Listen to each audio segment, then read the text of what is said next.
Amigos, me da mucho gusto volverlos a saludar con estos temas legales y fiscales. Hoy vamos a empezar con un tema que el Congreso aprobó una disposición en el mes de octubre como reforma fiscal, pero por disposición transitoria entra en vigor a partir del 1 de junio próximo. De tal suerte que van a causar el IVA las plataformas electrónicas y el impuesto sobre la renta se va a retener a las personas físicas. Sí, en el caso de streaming como Netflix, Amazon, Prime Video, etc. Y en el caso de movilidad, monopatines, bicicletas, en el caso de traslados aéreos como BOM, entregas, Evoc, Mercadoni, en el caso de hospedaje, la famosa Airbnb, etc. Van a causar el 16% del impuesto al valor agregado. Desafortunadamente entra en vigor esta disposición en el momento más crítico de la pandemia y de la economía de nuestro país. Todas las plataformas electrónicas van a tener que emitir sus comprobantes fiscales. Obviamente las plataformas que se sitúan o que son residentes en el extranjero no van a emitir propiamente los FDIs, pero sí sus comprobantes fiscales con los requisitos del país de origen y serán completamente deducibles para las personas físicas o morales que las deduzcan en territorio nacional.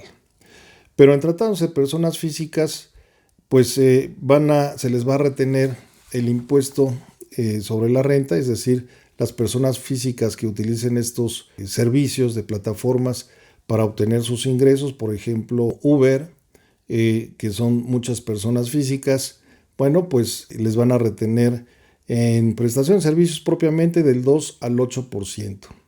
En servicios de hospedaje, como Airbnb, pues a las personas físicas les van a retener del 2 al 10% según el monto del ingreso. Y en la enajenación de bienes, del 0.4 al 5.4%. Además, estas plataformas deberán informar al SAT las listas de sus clientes o usuarios. Esto en tratándose de disposición transitoria que entra en vigor a partir del 1 de junio del 2020. Vamos a entrar en materia de la modificación a la resolución miscelánea que entró en vigor el día 13, se publicó el día 12 de mayo y el día 13 entró en vigor. Y un tema que es importante y delicado para las donatarias es que aquellas que recibieron donativos para efectos del sismo de septiembre del 2017 deberán presentar en este mes de junio un informe de transparencia en qué y a quién donaron los ingresos que obtuvieron como donativo y que a su vez aportaron y donaron a personas físicas dañadas en el sismo. Es un reporte que se debe presentar y de lo contrario les pueden suspender su autorización de donataria. También algo muy importante, ya había salido en el portal del SAT, el posponer la fecha, se prorroga la fecha para presentar la declaración anual de personas físicas. Pero pues no había salido en el diario oficial y pues ya a través de esta modificación a la resolución miscelánea se publica que se va a presentar, se tiene el término para presentar estas declaraciones que corresponden al ejercicio del 2019 hasta el 30 de junio del 2020. Y se otorga también, como cada año, un plazo para pagar en parcialidades de hasta 6 meses y en esta ocasión van la tasa de interés del 1.26 al 2.45 según el plazo que se escoja. Aquí hay un punto muy importante y delicado que hay que mencionar, que aunque probablemente no se pueda comparar a los patrones personas físicas con la cantidad de patrones personas morales y la cantidad de gente que depende como empleado de las personas físicas, pero bueno, a través de esta prórroga de presentación de la declaración anual de las personas físicas, pues de alguna manera también se pospone o se puede posponer de conformidad con el artículo 122 de la Ley Federal del Trabajo, la PTU que se supone que se debería de pagar entre el mes de mayo y junio, porque se debe de pagar dentro de los 60 días después a la fecha de pago de la contribución. Ni siquiera dice a la fecha de la presentación de la declaración, sino a la fecha de pago de la contribución del impuesto del ejercicio.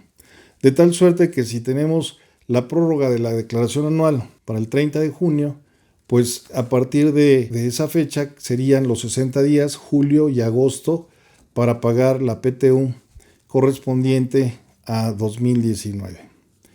Así las cosas, pues no es una noticia muy loable para los trabajadores, pero pues es un desahogo para los patrones personas físicas.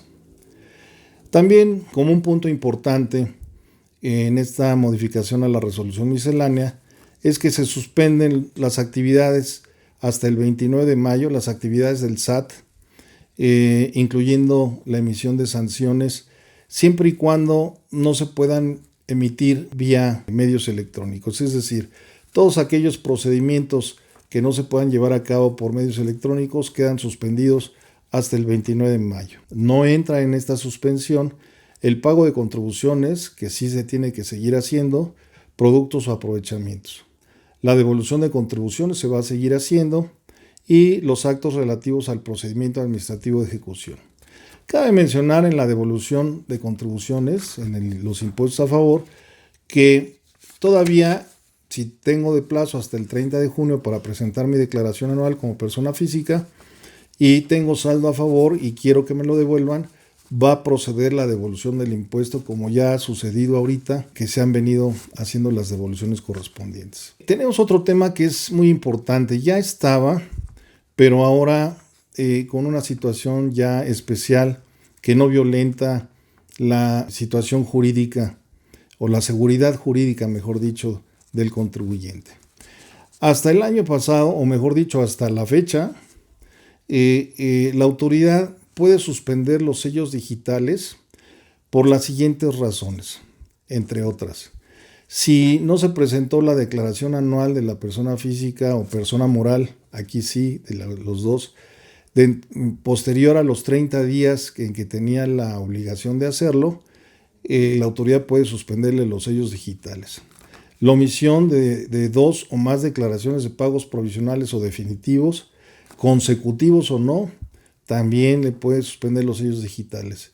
Si dentro del ejercicio de sus facultades el SAT no localiza al contribuyente, también le puede suspender los sellos digitales cuando el contribuyente emisor del CFDI no desvirtúe la inexistencia de operaciones al emitir los CFDIs o transmisión de pérdidas indebidas, también le puede suspender los sellos digitales. O si no, esto es lo más importante, si no coinciden los ingresos declarados con los CFDIs. Esto es algo muy común, que al cierre del ejercicio no le coincidan. Hay que checar siempre, como contadores públicos y como empresarios, que nos revisen que los CFDIs que tenemos emitidos coinciden con los que estamos declarando. Muchas veces el sistema no alcanza a cancelar los CFDIs que se cancelaron durante el ejercicio fiscal y pues quedan algunos vivos y no coinciden, y entonces esto puede originar la cancelación de los sellos digitales. Pero lo hacía o lo hace la autoridad hasta la fecha de manera arbitraria, podríamos decir, porque no le da aviso más al contribuyente más que simplemente se lo suspende. A partir del 1 de junio, pues es una buena noticia, por lo menos vamos a tener que nos va a notificar a través de un oficio la autoridad que nos va a suspender los sellos digitales y por qué razón lo va a hacer.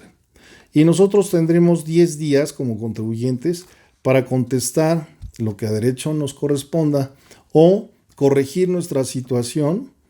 Por ejemplo, si no había yo presentado la declaración anual, pues hacerlo. Si no había desvirtuado la materialidad o la inexistencia de los CFDIs que emití, pues hacerlo. En fin, cada una, o si no había si había omitido pagos provisionales o definitivos más de en 2 ocasiones, aunque fuera discontinuamente, pues corregirlo también. Cualquiera de las situaciones que acabo de mencionar, corregirnos dentro de esos 10 días, y la autoridad tendrá un plazo de 5 días una vez que contestemos para darnos respuesta. Pues, damas y caballeros, creo que es de lo más importante. Hay muchas otras más reglas de resolución miscelánea. Por ejemplo, que las personas físicas mayores a 18 años ya se pueden inscribir en el Registro Federal de Contribuyentes vía internet, pero pues dentro de los 30 días siguientes tendrán que ir al SAT a obtener su firma electrónica. En fin, hay una serie de modificaciones. También, por ejemplo, que la firma electrónica podrás sustituir a la firma autógrafa en las instituciones del sistema financiero. En fin, hay una serie de disposiciones de carácter general que pues aquí podríamos quedarnos todavía una media hora más comentándolas nada más, y probablemente vayamos a tomar en lo sucesivo casos especiales para analizarlos con todo detalle.